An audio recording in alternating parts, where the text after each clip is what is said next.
Hello বন্ধুরা, আপনারা সবাই কেমন আছেন? আশা করি সবাই ভালো আছেন। আজকে আপনাদেরকে দেখাবো সরকারি ঘরের অ্যাপ্লাই সম্পর্কে। প্রধানমন্ত্রী আবাস যোজনা গ্রামীণ কিভাবে অ্যাপ্লাই করবেন।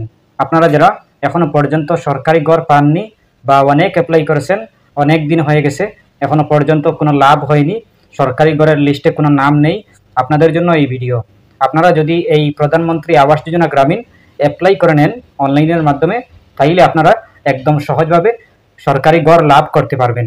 প্রধানমন্ত্রী আবাস যোজনা গ্রামীণ যদি আবেদন করতে চান, তাইলে আপনাদের কোনগুলো ডকুমেন্ট লাগবে এবং কিভাবে অনলাইনের মাধ্যমে আবেদন করবেন, আপনারা অল প্রসেস দেখতে পাবেন স্টেপ বাই স্টেপ। আপনারা ভিডিওটি না টেনে দেখবেন, ভিডিওটি মনোযোগ সহকারে দেখবেন, তাহলে বুঝতে পারবেন। চলুন আমরা স্টার্ট করি। প্রথমে আপনারা ভিডিও ডিসক্রিপশন চেক করে নেবেন। ভিডিও ডিসক্রিপশনে দিয়ে দেবো হোয়াটসঅ্যাপ চ্যানেলের লিঙ্ক, সেই লিঙ্কে ক্লিক করবেন। ক্লিক করার পরে সোজা হোয়াটসঅ্যাপে নিয়ে আসবে, হোয়াটসঅ্যাপ চ্যানেলে নিয়ে আসবে। এই হোয়াটসঅ্যাপ চ্যানেলটি আপনারা ফলো করে নেবেন। ফলো করার পরে আপনারা এই ফর্মটি পেয়ে যাবেন।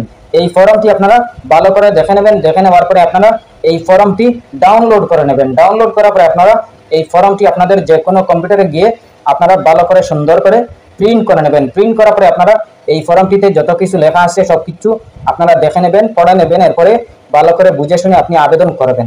আপনি যদি যোগ্য হন তাহলে আবেদন করবেন, যদি যোগ্য না হন তাহলে আপনি আবেদন করবেন না। আবেদন করেও কোনো ফায়দা হবে না, কোনো লাভ হবে না, আপনি পিএম আবাস যোজনা লাভ করতে পারবেন না। আপনি যদি যোগ্য হন তাহলে আপনি ফিল আপ করবেন সুন্দর করে, সঠিক নিয়মে আপনি ফিল আপ করবেন। এরপরে আপনি জমা দেবেন। প্রথমে আসে প্রতি মাননীয়। আপনি আপনার প্রতি মাননীয়র জায়গায় আপনি আপনার গাঁও পঞ্চায়েতের যে কোনো একজনের নাম লিখবেন। প্রেসিডেন্ট আছেন, সম্পাদক আছেন, সেক্রেটারি আছেন, এরপরে আছেন জিপিসি মহোদয়। আপনি আপনার প্রেসিডেন্টের নাম লিখতে পারেন, সেক্রেটারি, জিপিসি মহোদয়, আপনি আপনার যে কোনো একজনের নাম লিখবেন। প্রতি মাননীয়, এই মাননীয়র পরে আপনি আপনার গাঁও পঞ্চায়েতের সভাপতি, সম্পাদক, এরপরে আছে সমন্বয়ক।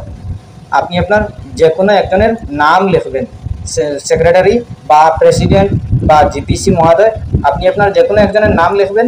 লেখার পরে যদি আপনি প্রেসিডেন্টের নাম লেখেন তাহলে প্রেসিডেন্টের জায়গায় আপনি শুদ্ধ চিহ্ন দিবেন। আর যদি আপনি সেক্রেটারি লেখেন, সেক্রেটারির নাম, তাহলে সেক্রেটারির জায়গায় আপনি শুদ্ধ চিহ্ন দিবেন। আর যদি জিপিসি মহোদয় লেখেন তাহলে জিপিসির জায়গায় আপনি শুদ্ধ চিহ্ন দিবেন। এই আপনি প্রতি মাননীয় দেওয়ার পরে আপনি দেখতে পাবেন জেলা। আপনি আপনার ডিস্ট্রিক্টের নাম আপনি বসিয়ে দেবেন, আপনি আপনার জেলার নাম বসিয়ে দেবেন। বসিয়ে দেওয়ার পরে দেখতে পাবেন অসম। আপনি আপনার অসমের হতে হবে। অসমের যারা আছেন তারাই করতে পারবেন। আপনি অন্য কোনো স্টেটের হলে আপনি হবে না, আপনি শুধু অসমের হতে হবে। আপনি অসম দেখার পরে দেখতে পাবেন তারিখ। আপনি আপনার যেদিন আপনি এই ফর্মটি আবেদন করবেন, ফিল আপ করবেন, এই দিনের ডেটটি বসিয়ে দেবেন। এইখানে আপনি আপনার এই দিনের ডেটটি বসিয়ে দেওয়ার পরে দেখতে পাবেন বিষয় সরকারি PMAYG ঘরের তালিকাত নাম অন্তর্ভুক্ত করিবলৈ আবেদন।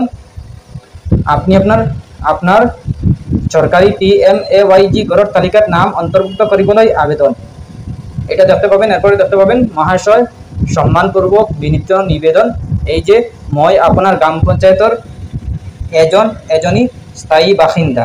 এরপরে দেখতে পাবেন মই আর্থিকভাবে বহুত দুর্বল হ। আপনি এইগুলা ভালো করে পড়তে হবে।